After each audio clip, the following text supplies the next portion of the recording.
ओम नमः शिवाय। राधे राधे। आइए सुनते हैं सोमवार व्रत कथा।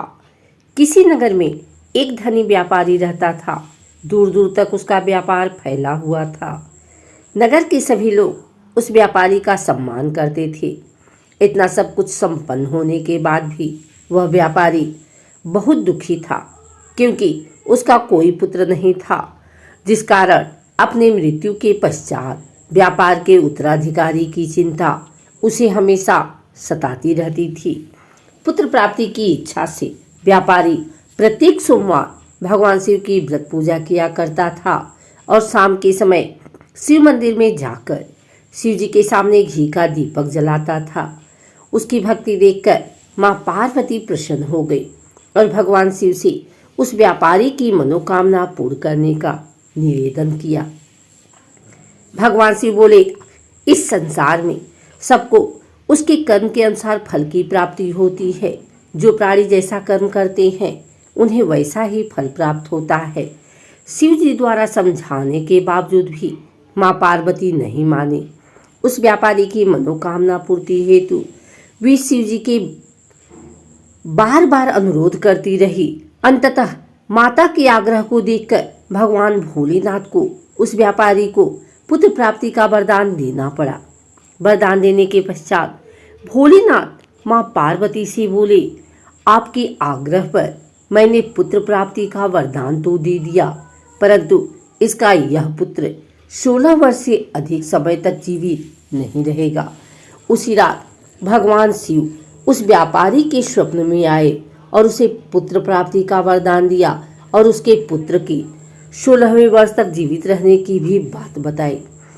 भगवान के वरदान से व्यापारी को खुशी तो हुई, लेकिन पुत्र की अल्पायु की चिंता ने उसे खुशी को नष्ट कर दिया। व्यापारी पहले की तरह सोमवार के दिन भगवान शिव का विधिवत व्रत करता रहा। कुछ महीनों के बाद उसके घर एक अति सुंदर बालक ने जन्म लिया और घर में खुशियां ही खुशियां भर गई। बहुत धूमधाम से पुत्र जन्म का समारोह मनाया गया, परंतु व्यापारी को पुत्र जन्म की अधिक खुशी नहीं हुई, क्योंकि उसे पुत्र की अल्पायु के रहस्य का पता था। जब पुत्र 12 वर्ष का हुआ तो व्यापारी ने उसके मामा के साथ पढ़ने के लिए वाराणसी भेज दिया। लड़का अपने मामा के साथ शिक्षा प्राप्ति हेतु चल दिया। रास्ते में जहाँ भी मामा भांजे विश्राम हेतु रुकते, वहीं यज्ञ करते और ब्राह्मणों को भोजन कराते। लंबी यात्रा के बाद मामा भांजे एक नगर में पहुँचे। उस नगर के राजा की कन्या का विवाह था, जिस कारण पूरे नगर को सजाया गया था। निश्चित समय पर बारात आ गई, लेकिन वर का पिता अपने बेटे के एक आंख से काने होने के कारण बहुत चिंतित था। उसे भय था कि इस बात का पता चलने पर कहीं राजा विवाह से इनकार न कर दे, इससे उसकी बदनामी भी होगी। जब वर के पिता ने व्यापारी के पुत्र को देखा तो उसके मस्तिष्क में एक विचार आया। उसने सोचा, क्यों न इस लड़के को दूल्हा बनाकर राजकुमारी से विवाह करा दूं। विवाह के बाद इसको धन देकर विदा कर दूंगा और राजकुमारी को अपने नगर ले जाऊंगा। वर के पिता ने लड़के के मामा से इस संबंध में बात की। मामा ने धन मिलने के लालच में वर के पिता की बात स्वीकार कर ली। लड़के को दूल्हे का वस्त्र पहनाकर राजकुमारी से विवाह करा दिया गया। राजा ने बहुत सारा धन देकर राजकुमारी को विदा किया। शादी के बाद लड़का जब राजकुमारी के साथ लौट रहा था तो वह सच नहीं छिपा सका और उसने राजकुमारी के ओढ़नी पर लिख दिया, राजकुमारी, तुम्हारा विवाह मेरे साथ हुआ था। मैं तो वाराणसी पढ़ने के लिए जा रहा हूँ और अब तुम्हें जिस नवयुवक की पत्नी बनना पड़ेगा वह कान्हा है। जब राजकुमारी ने अपनी ओढ़नी पर लिखा हुआ पढ़ा तो उसने काने लड़के के साथ जाने से इनकार कर दिया। राजा को जब ये सब बातें पता लगी तो उसने राजकुमारी को महल में ही रख लिया। उधर लड़का अपने मामा के साथ वाराणसी पहुंच गया और गुरुकुल में पढ़ना शुरू कर दिया। जब उसकी आयु 16 वर्ष की हुई तो उसने यज्ञ किया।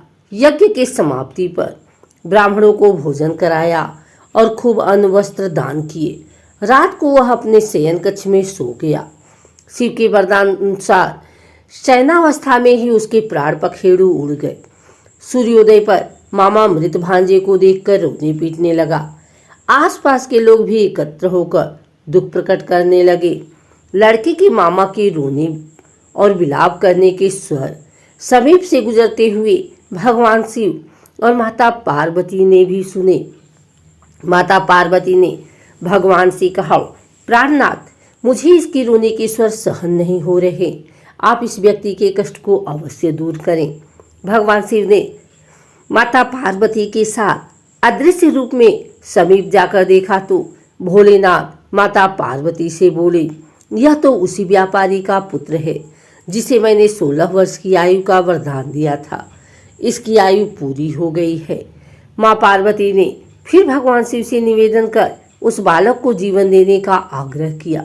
माता पार्वती के आग्रह पर भगवान शिव ने उस लड़के को जीवित होने का वरदान दिया और कुछ ही पल में वह जीवित होकर उठ बैठा। शिक्षा समाप्त करके लड़का मामा के साथ अपने नगर की ओर चल दिया। दोनों चलते हुए उसी नगर में पहुंचे जहां उसका विवाह हुआ था। उस नगर में भी यज्ञ का आयोजन किया।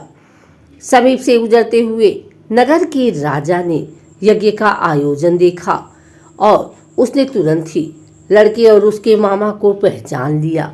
यज्ञ के समाप्त होने पर राजा मामा और लड़के को महल में ले गया और कुछ दिन उन्हें महल में रखकर बहुत सा धन, वस्त्र आदि देकर राजकुमारी के साथ विदा कर दिया। इधर भूखे प्यासे रहकर व्यापारी और उसकी पत्नी बेटे की प्रतीक्षा कर रहे थे। उन्होंने प्रतिज्ञा कर रखी थी कि यदि उन्हें अपने बेटे की मृत्यु का समाचार मिला तो दोनों अपने प्राण त्याग देंगे। परंतु जैसे ही उसने बेटे के जीवित वापस लौटने का समाचार सुना तो वह बहुत प्रसन्न हुआ। वह अपने पत्नी और मित्रों के साथ नगर के द्वार पर पहुंचा। अपने बेटे के विवाह का समाचार सुनकर पुत्रवधू राजकुमारी को देखकर उसकी खुशी का ठिकाना न रहा। उसी रात भगवान शिव ने व्यापारी के स्वप्न में आकर कहा, हे सृष्टि, मैंने तेरे सोमवार के व्रत करने के और व्रत कथा सुनने से प्रसन्न होकर तेरे पुत्र को लंबी आयु प्रदान की है। पुत्र की लंबी आयु जानकर व्यापारी बहुत खुश हुआ। शिव भक्त होने तथा सोमवार का व्रत करने से व्यापारी की सभी मनोकामनाएं पूर्ण हुई। इसी प्रकार जो भक्त सोमवार का विधिवत व्रत करते हैं और व्रत कथा सुनते हैं, उनकी सभी इच्छाएं पूरी होती हैं।